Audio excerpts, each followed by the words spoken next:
ये आपको आज मिलाते हैं प्रियंका से। तो प्रियंका, जब आप हमारे पास पहली बार आई थी तो शी वॉज वेरी वरिड, बहुत डरी हुई थी।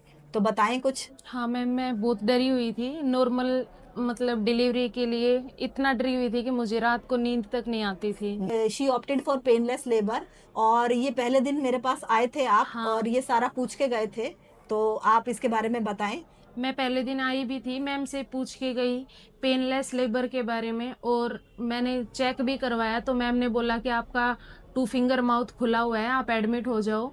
अगर किसी भी मोम को या फिर हमें पेनलेस लेबर करवाना है या फिर पेनलेस डिलीवरी करवानी है तो हमें एपिड्यूरल लेना चाहिए। घंटे मैंने आपको बताया था, और कैसा रहा ये आप बताएं। अगर हम नॉर्मल डिलीवरी की बात करें तो नॉर्मल डिलीवरी के लिए मैम ने मेरे को बोला था कि 10-12 घंटे में आपकी नॉर्मल डिलीवरी हो जाएगी, लेकिन एपिड्यूरल में आधा टाइम ही कंज्यूम हुआ, आधे टाइम में ही नॉर्मल डिलीवरी हो गई हाँ। थी। तो आप प्रियंका न्यू मॉम्स को क्या कहना चाहेंगी जो कॉस्ट को लेकर स्पेशली वरिड रहती है?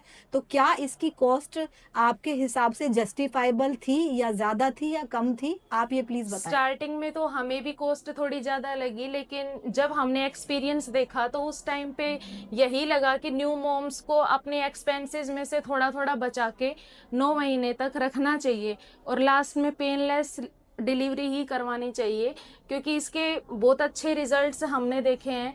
मैंने खुद ने इसको एक्सपीरियंस किया है कि हाफ टाइम में ही जो डिलीवरी थी वो हो गई थी।